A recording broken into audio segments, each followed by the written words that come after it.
New data show Republicans and Democrats tend to like money for Medicare. Marketplace Morning Report is supported by Clear Channel Outdoor, offering a nationwide network of billboards and data solutions that help businesses build brand awareness and influence consumer behavior.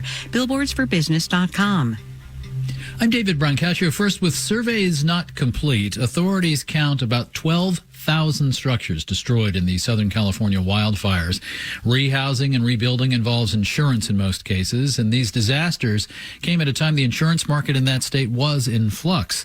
This weekend, California officials are launching a system to help people navigate the insurance maze. Ricardo Lara is California's insurance commissioner. He spoke with my colleague, Nova Safo. The claims process, that's top of mind right now. What can people expect? What we are looking at is making sure that the claims are paid fully, fairly, and as quickly as possible. That is my goal. And we've put insurance companies on notice to do the right thing during this crisis and support their customers, that many of whom have been with them for years, paying their premiums fully and on time. You're going to see insurance companies either reaching out personally to their consumers and also setting up disaster vans to be able to access their consumers as well. We are working on these insurance workshops, and this is really important because these are one-on-one with wildfire survivors.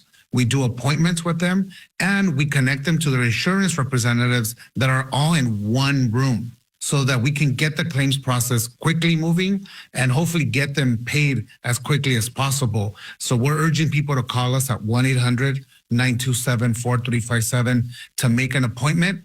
We'll take walk-ins, but we really want to have people call our department so we can assess their policy, make sure they got the documents they need. If not, we can get those so that we, again, get them through the claims process as seamlessly as possible. What does paid fully and fairly look like? Well, that all depends, right? We want to make sure that whatever the consumers signed with the insurance company, that the insurance company is contractually obligated to meet the terms of that contract. And those are going to be, different by individual and by region. But that is my goal and my commitment to consumers, to make sure that the insurance companies meet that contractual obligation to the individual consumers. Insurance payouts could be offered way before people know how much it will cost them to rebuild.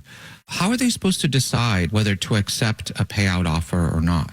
That is a great question. And this is something that we want to make sure we keep Angelenos on their toes in terms of making sure that when you're working with an adjuster, that it's an adjuster that knows what they're doing. We are approving some out-of-state adjusters, but we are making sure that they understand what the rights are to the consumer. And so what we are recommending to consumers as they're going through the adjuster process, one, make sure that they're legitimate. You can, again, call our number. We can do that verification for you.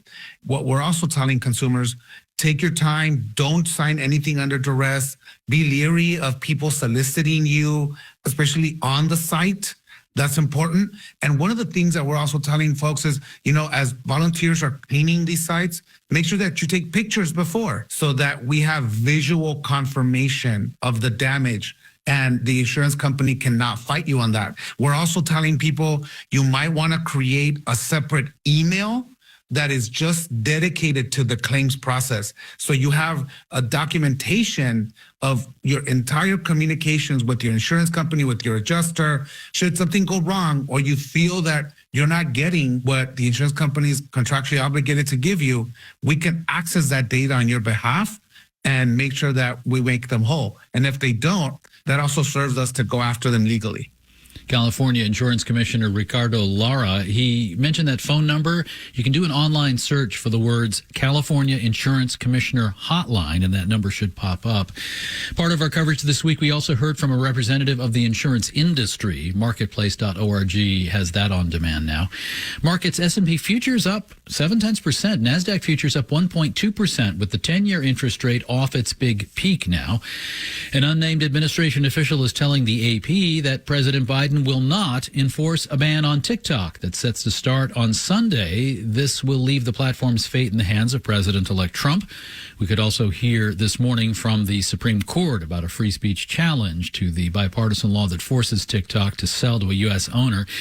Its owner, ByteDance, is based in China, and U.S. officials worry Chinese authorities could use the platform to transmit propaganda and misinformation to TikTok's 170 million U.S. users, or to use the personal data harvested by the platform against Americans.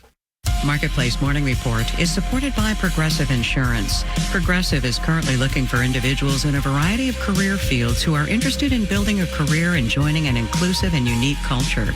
More information, including application, at progressive.com/careers.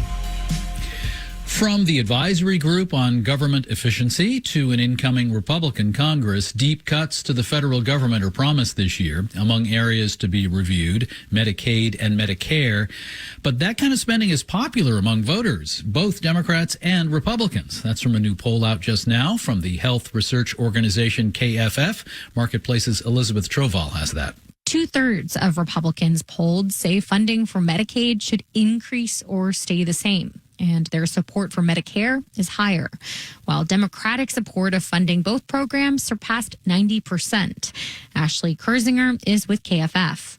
In a rare moment of partisan agreement, both programs are viewed favorably across the political aisle.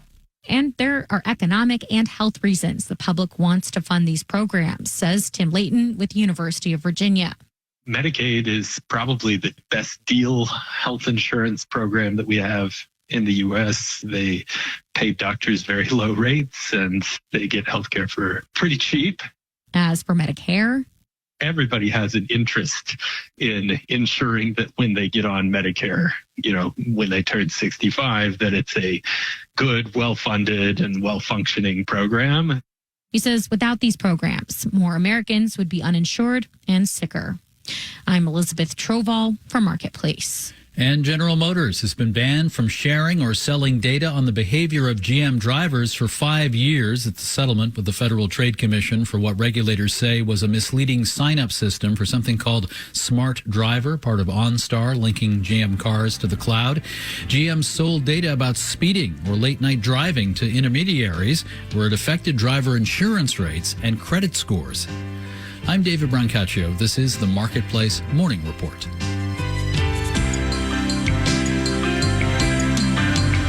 From APM, American Public Media.